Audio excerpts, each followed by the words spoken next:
சிலவற்றை நாம் ஒழிக்கத்தான் வேண்டும், எதிர்க்க முடியாது. கொசு, டெங்கு காய்ச்சல், மலேரியா, கொரோனா இதையெல்லாம் நம்ம எதிர்க்கக்கூடாது, ஒழித்து கட்ட வேண்டும்.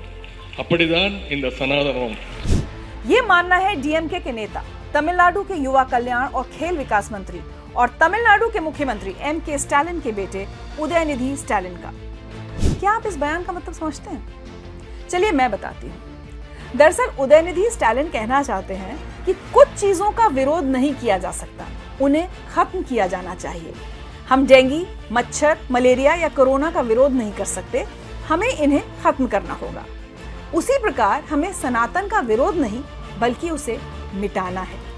सनातन धर्म का अपमान करने में उदयनिधि की ही पार्टी डीएमके के नेता ए राजा 2 कदम और आगे निकल गए हैं। ए राजा ने सनातन धर्म की तुलना एचआईवी से कर दी। कहा कि सनातन धर्म एचआईवी और कोढ़ की तरह ही एक सामाजिक कलंक है।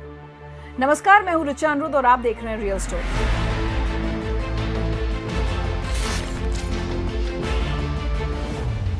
अब आप खुद ही सोचिए, सनातन धर्म को मानने वाले 100 करोड़ से ज्यादा लोगों की आस्था के खिलाफ ऐसा बयान देना क्या सही है? वो भी एक ऐसे व्यक्ति के द्वारा जो न सिर्फ एक राजनेता है बल्कि उन पर एक संवैधानिक पद की जिम्मेदारी भी है।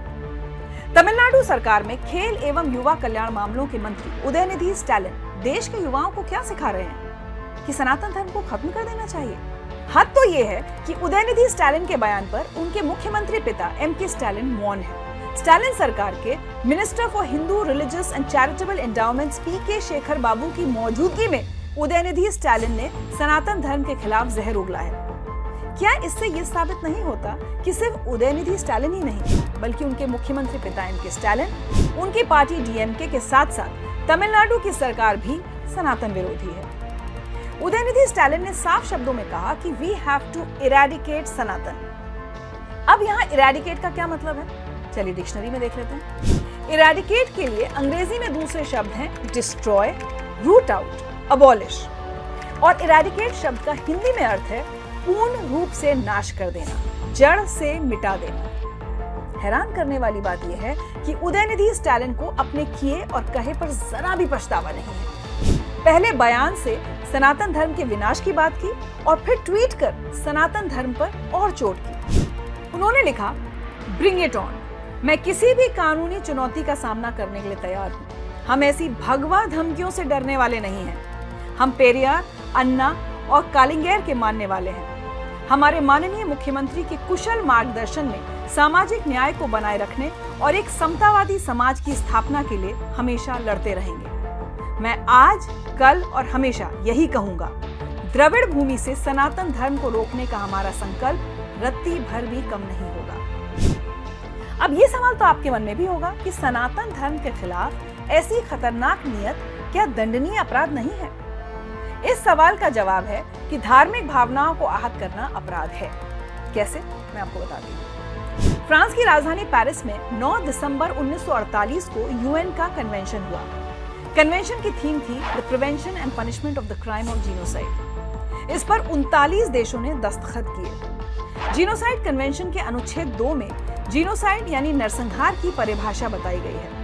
वो ये कि आंशिक या पूर्ण रूप से किसी राष्ट्रीय, जातीय, नस्लीय या धार्मिक समूह को नष्ट करने के इरादे से किया गया अपराध जीनोसाइड या नरसंहार है। अनुच्छेद 4 में जीनोसाइड या नरसंहार पर साफ साफ कहा गया है कि राज्य की यह जिम्मेदारी है कि वो जीनोसाइड की रोकथाम के लिए या जीनोसाइड के अपराध की नियत रखने वाले के खिलाफ कानून बनाए और सजा दे। अपराधी चाहे संवैधानिक रूप से जिम्मेदार शासक हो, पब्लिक सर्वेंट हो या कोई आम आदमी। ये तो बात हुई अंतर्राष्ट्रीय कानून की। अब आपको ये भी बता देते हैं कि हमारे देश का कानून क्या कहता है। किसी की धार्मिक भावनाओं को आहत करने वाले व्यक्ति के खिलाफ क्या कानूनी प्रावधान है? आईपीसी, इंडियन पीनल कोड या भारतीय दंड संहिता के सेक्शन 295 से 298 तक धर्म से संबंधित अपराधों का जिक्र है। सेक्शन 295A कहता है कि किसी की धार्मिक भावनाओं को ठेस पहुंचाना दंडनीय अपराध है। दोष सिद्ध होने पर दोषी को 3 वर्ष जेल में रहना पड़ सकता है, जुर्माना देना होगा वो अलग। सेक्शन 295A के तहत ये अपराध कॉग्निजेबल यानी हस्तक्षेप योग्य और गैर जमानती है। पुलिस के पास ये अधिकार होगा कि वो ऐसे व्यक्ति को जिस पर धार्मिक भावनाओं को आहत करने का आरोप है उसे बिना किसी वारंट के गिरफ्तार कर सकती है। सिर्फ 295 ही नहीं, धारा 153 के तहत भी ये दंडनीय अपराध है। धारा 153 कहती है, धर्म, जाति, जन्मस्थान, निवास, भाषा आदि के आधार पर विभिन्न समूहों के बीच शत्रुता को बढ़ावा देने और सद्भाव बिगाड़ने का प्रयास दंडनीय अपराध है और इस अपराध के लिए दोषी को 3 वर्ष की कैद और जुर्माना दोनों हो सकता है। भारतीय संविधान में अनुच्छेद 25 से 28 तक धार्मिक स्वतंत्रता का जिक्र है, यानी भारतीय संविधान किसी को लोगों की धार्मिक भावनाओं से खिलवाड़ करने की इजाजत नहीं देता। हम उदयनिधि स्टालिन और उनके जैसे राजनेताओं को सनातन धर्म का सही अर्थ समझाने की कोशिश करेंगे, लेकिन उससे पहले हम आपको ये बता देते हैं कि उदयनिधि स्टालिन के खिलाफ देश के 262 प्रतिष्ठित लोगों ने सुप्रीम कोर्ट के मुख्य न्यायाधीश को पत्र लिखा है। कोर्ट से उदयनिधि स्टालिन के भाषण का स्वतः संज्ञान लेने का अनुरोध किया गया है। पत्र में लिखा गया है कि उदयनिधि स्टालिन द्वारा दिए गए नफरत भरे भाषण का स्वतः संज्ञान लिया जाए। ये भाषण सांप्रदायिक हिंसा को भड़का सकता है। हर तरफ उदयनिधि के खिलाफ कानूनी कार्रवाई की मांग हो रही है, विरोध के स्वर मुखर हो रहे हैं। वैसे सनातन धर्म के खिलाफ ये जहर सिर्फ डीएमके तक सीमित नहीं है। उदयनिधि के नफरती इरादों पर कुछ दूसरी पार्टियों के नेताओं ने भी सुर में सुर मिला दिया। मसलन आम आदमी पार्टी के पूर्व मंत्री राजेंद्र पाल गौतम ने कहा कि सनातन धर्म नफरत फैलाने वाला धर्म है। राजेंद्र पाल गौतम का आप ये ट्वीट पढ़िए और समझिए। ऐसी कोई भी सामाजिक व्यवस्था या धर्म जो जाति, वर्ण व्यवस्था या धर्म के आधार पर नफरत फैलाता हो, या जो ऊंच नीच व छुआछूत के व्यवहार को बढ़ाता हो, या जो समता, स्वतंत्रता, बंधुता व न्याय के सिद्धांत के खिलाफ हो, उसका खत्म हो जाना समाज व देश दोनों के लिए हितकारी है। जय भीम। कांग्रेस सांसद और पूर्व केंद्रीय मंत्री पी चिदम्बरम के बेटे कार्ति चिदम्बरम ने भी उदयनिधि स्टालिन का ही साथ दिया और कहा कि जाति भारत का अभिशाप है और सनातन धर्म का मतलब है एक कास्ट हायरार्किकल सोसाइटी। सनातन धर्म के अपमान पर कांग्रेस सांसद राहुल गांधी मौन हैं, जो खुद को शिव भक्त बताते हैं, खुद को जनेऊधारी कहते हैं। वो बात और है कि समय समय पर सनातन धर्म और सनातन देवी देवताओं का अपमान करने में भी वो पीछे नहीं रहे हैं। कभी कह दिया कि लोग मंदिर में लड़कियों को छेड़ने जाते हैं, तो कभी बयान दे दिया कि लश्कर तैयबा के आतंकवादियों से ज्यादा बड़ा खतरा देश को हिंदुओं से है, तो कभी चुनावी पोस्टर पर खुद कृष्ण रूप धारण कर लेते हैं। उधर लालू प्रसाद यादव की आरजेडी के सांसद मनोज झा सनातन धर्म के अपमान को अभिव्यक्ति की आजादी कहते हैं। पता नहीं आपने गौर किया या नहीं, लेकिन ये तमाम नेता जो उदयनिधि स्टालिन के नफरती सुर में सुर मिला रहे हैं या मौन हैं, उनमें एक बात कॉमन है, वो ये कि ये सभी नेता हाल ही में विपक्षी दलों के सहयोग से गठित INDIA से ताल्लुक रखते हैं। तो क्या सनातन धर्म के विनाश की नियत विपक्षी पार्टियों के जमघट INDIA का मुख्य एजेंडा है?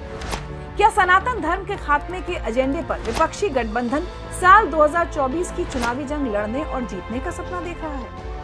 और तो और दक्षिण भारत का एक और राजनीतिक दल VCK, जो खुद भी विपक्षी गठबंधन में शामिल है, उसी VCK के अध्यक्ष ने तो यहाँ तक कह दिया कि संविधान निर्माता BR अम्बेडकर ने सनातन धर्म को संक्रामक रोग बताया था और कहा था कि भविष्य में इसे मिटाकर नष्ट कर देना चाहिए, तभी हम लोगों के बीच समानता ला सकते हैं। उनका ये दावा कुछ और नहीं, सिर्फ झूठ का पुलिंदा है। डॉक्टर BR अम्बेडकर ने कभी सनातन धर्म को मिटाने की बात नहीं की, उन्होंने हमेशा जातीय व्यवस्था का विरोध किया है।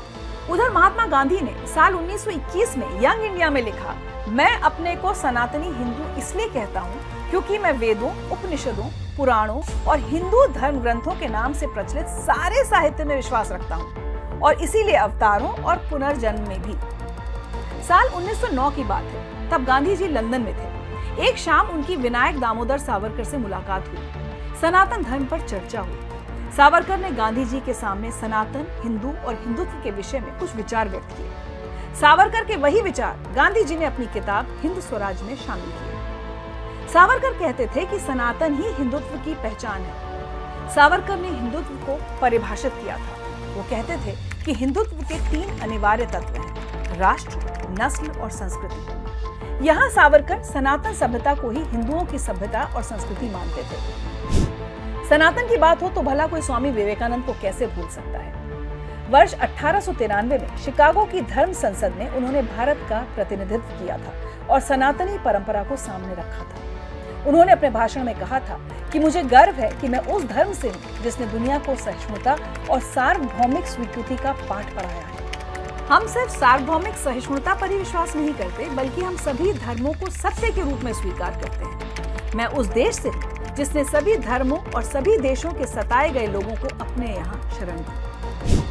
तो उदयनिधि स्टालिन जी के लिए ये जानना जरूरी है कि धर्म ग्रंथों, वेदों, पुराणों के अनुसार सनातन का शाब्दिक अर्थ क्या है। सनातन का शाब्दिक अर्थ है शाश्वत या सदा बना रहने वाला, यानी जिसका ना कोई आरंभ है ना ही अंत। ऐसी मान्यता है कि सनातन धर्म 12,000 साल पुराना है और कुछ पौराणिक मान्यताओं के अनुसार सनातन धर्म 90,000 साल प्राचीन है। भारतीय सनातन धर्म में गाणपत्य गणेश की, वैष्णव विष्णु की, शैव देव शिव की, शाक्त शक्ति की और सौर सूर्य की उपासना किया करते थे। इन संप्रदायों में एकता बनाए रखने के लिए धर्म गुरुओं ने शिक्षा देना आरंभ किया कि सभी देवता समान हैं।